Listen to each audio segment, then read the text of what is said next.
लाख मोलाचं सोनं असं आपण गमतीने म्हणतो, पण सोन्याचे जर आजचे भाव आपण पाहिले तर सोन्याने आता 1 लाखाचा टप्पा ओलांडलेला आहे. आणि अक्षय तृतीयेचा सण जो काही दिवसांवर येऊन ठेपलेला आहे, म्हणजे 3.5 मुहूर्तांपैकी एक असलेल्या अक्षय तृतीयेच्या सणाला प्रत्येक जण थोडं का होईना पण सोनं घेतो. अक्षय तृतीयेला जर तुम्ही सोनं घ्यायचा विचार करणार असाल तर तुम्हाला साधारण 1.25 लाखाच्या जवळपास प्रति तोळा सोनं घ्यावं लागेल अशी परिस्थिती आहे. जळगाव मार्केटमध्ये जर आज आपण सोन्याचा भाव लक्षात घेतला तर 3% जीएसटी हे भाव 1,02,000 रुपयापर्यंतच्या घरात गेलेले आहेत. सोन्याचे भाव अचानक का वाढले आहेत याच विषयासंदर्भात बोलण्यासाठी आपल्यासोबत सराफ व्यावसायिक आकाश बंगाळे आहेत. आपण त्यांच्यासोबत या विषयावर चर्चा करूया. आकाशजी, काय सांगाल? सोनं प्रचंड वाढतंय, काय कारण सांगता येतील याची? सातत्याने जेव्हापासून डोनाल्ड ट्रम्प सत्तेत आले, त्यांचे जे पॉलिसीज आहे US ला मोठी इकॉनॉमी बनवायसाठी टॅरिफ रेट त्यांनी वाढवला आहे.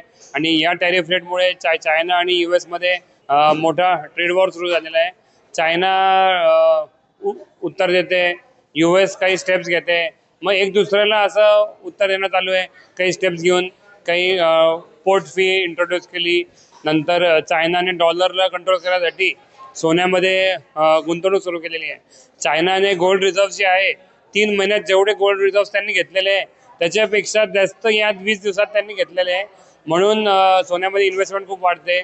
आणि चायना आणि US हे 2 मोठे इकॉनॉमीज आहे. या इकॉनॉमीजमध्ये जे ट्रेड वॉर सुरू आहे त्याचा इफेक्ट पूर्ण सगळ्या मार्केट्सवरती पडलेला आहे.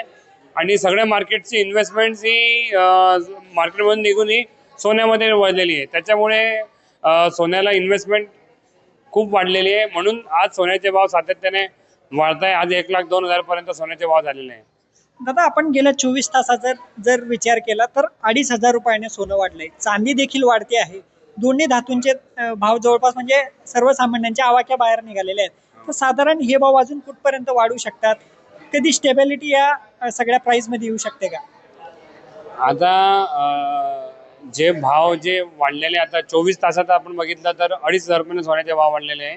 आता हे भाव पुढे काय होतील हे आपण सांगू नाही शकत. पण जे आता पुढचे फॅक्टर्स आहे, US आणि युक्रेनची रिसेंटली डील झालेली आहे, त्याच्यामुळे थोडेसे सोन्याचे भाव थोडे खालती यायची शक्यता आहे. आणि दुसरीकडे रशिया युक्रेनचं जे युद्ध सुरू होतं तर तेही शांततेत व्हायची शक्यता आहे. तर ते जर झालं तर सोन्याचे भाव खालती यायची शक्यता आहे. आणि चायनाने जे रेअर मेटल अर्थ जे बॅन केलेले आहे, लिथियम, टायटेनियम, हे सगळे मेटल जे बॅन केलेले US ला, तर US आता ते युक्रेनकडनं घेईल. म्हणून आता ते ट्रेड वॉर जो चायना आणि US मध्ये जो सुरू होता तो सुरूच राहील. कारण की युक्रेनसोबत त्यांची डील झालेली आता मेटलसाठी. त्याच्यामुळे तो जर ट्रेड वॉर जर थांबला नाही तर सोन्याचे भाव हे अजून वाढायची शक्यता आहे. पण रशिया युक्रेनचं युद्ध जर थांबलं आणि टॅरिफ वॉरमध्येही काही समझोता झाला, हे दोघं फॅक्टर जर झाले तर सोन्याचे भाव 5-6 हजारांनी खालती यायची शक्यता आहे. आता हे जे भाव सातत्याने वाढतायत, थोडे कमी होतात, परत एकदा वाढतात, याचा परिणाम स्थानिक बाजारपेठेवर कसा होतोय? आता सध्या ग्राहकांचा प्रतिसाद कसा आहे? आता ग्राहकांचा आपण विचार केला तर मध्ये भाव 92चे 88 झाले होते. एक अफवा पसरली होती की 55,000 होणार आहे. तेव्हा ग्राहकांनी भरपूर सोनं मोडलं. पण अचानक 3 दिवसानंतरच या टॅरिफ वॉरच्या इव्हेंट्समुळे सोन्याचे भाव परत 92ला आले.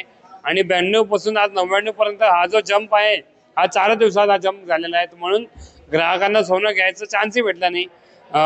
काहींना चान्स भेटला. आता 4 वर्षापासून ग्राहक सोनं घेत आहे. 50च्या भावात, 60च्या भावात, 65च्या भावात प्रत्येक भाव नवीन सापडतोय ग्राहकांना. दरवर्षी भाव नवीन सापडतोय. तर 1,00,000 सोनं होणार आहे इथं प्रत्येकाला माहिती होतं की भाव 1,00,000 होईलच केव्हा तरी होईलच. पण आता 1,00,000च्या वरती किती भाव होईल हे अजून क्लिअर नाही आहे. असं ग्राहकांमध्ये कॉन्फिडन्स नाही आहे की असा 1,00,000 भाव झालेला आहे तर आपण आता काय करायचं. पण एकीकडे अशी परिस्थिती आहे की ग्राहकांना सोनं तर घ्यायचंच आहे, लग्नाचा सीझन आहे.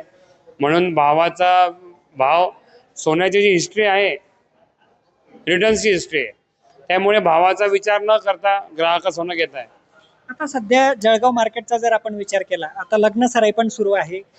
मोड मोठ्या प्रमाणावर केली जाते, नवीन दागिने बनवण्याला ग्राहकांचं प्राधान्य असतं, तर त्या संदर्भात काही हालचाली मंदावल्या आहेत का? आता साहजिक आहे की ज्यांनी सोनं घेतलेलं आहे त्यांचा तर फायदाच आहे, म्हणून ते काही लोक प्रॉफिट बुक करताय. जे आपला कोणी 60च्या भावात घेतलं होतं 70-75 ते 1 लाखात मोडून मोकळं होता, किंवा चांगले रिटर्न भेटले, 40% परतावा भेटला, 25% परतावा भेटला, तर ते मोडून मोकळे होत आहे. आणि एकीकडे मग भाव अजून वाढतील का असा प्रश्न आहे. तर त्याच्या पहिले आपण अजून आत्ताच घेऊन घ्या, दिवाळीनंतर लग्न आहे, दिवाळीमध्ये भाव वाढतात असतात किती, तेव्हा अजून भावना होऊन जाय, तर आपण आत्ताच सोनं घेऊन घेऊ, अशी परिस्थिती मार्केटमध्ये आहे. जे भाव वाढतात सोन्याचे त्यामुळे ग्राहक थोडा हात आखडून थांबलेले आहेत. तर जे सोनं घेण्यासाठी इच्छुक आहेत पण भाव कमी होण्याची वाट पाहत आहे, किंवा काही जण आहेत की आता सोन्याचे भाव वाढत आहेत ते 1.25 लाखापर्यंत जातील, असा देखील एक विचार लोकांचा चाललेला आहे. तर दुविधा मनस्थिती ग्राहकांच्या मनात आहे, तर त्यांच्यासाठी काही सजेशन देता येईल का? आता सजेशन आपण म्हटलं तर ग्राहकांनी आता सोनं आहे, सोनं तर लक्झरी आयटम पण आहे, इन्व्हेस्टमेंट आयटम पण आहे. तर सोनं हे तुम्ही कोणत्याही भावात घेतलं त्याचा परतावा भेटणारच आहे. फक्त शॉर्ट टर्म परताव्याचा आपण विचार केला तर ते तो नाही भेटू शकत, आणखी शॉर्ट टर्ममध्ये भाव खूप खालतीवरती होता. पण इन्व्हेस्टमेंटच्या हिशोबाने म्हटलं तर सोनं प्रत्येकाच्या पोर्टफोलिओमध्ये पाहिजेच, आणि भाव कोणताही असू द्या सोनं घ्या. आपण बघू शकतो सध्या सोने आणि चांदीचे दर जरी प्रचंड अस्थिर असले, सातत्याने वाढत असले, कमी होत असले, तरी जर तुम्ही गुंतवणुकीच्या दृष्टीने विचार करत असाल तर लॉंग टर्मचा विचार करा, असा सल्ला आकाश भंगाळे यांनी दिलाय. अमेरिका आणि चीन मधला आता ट्रेड वॉर कुठल्या परिस्थितीवर जाता आणि सोन्या चांदीचे भाव कोणता टप्पा गाठतात हे देखील पाहणं तितकंच उत्सुकतेचं असणार आहे. तुर्तास मी या ठिकाणी थांबतोय. पाहत राहा लोकमत.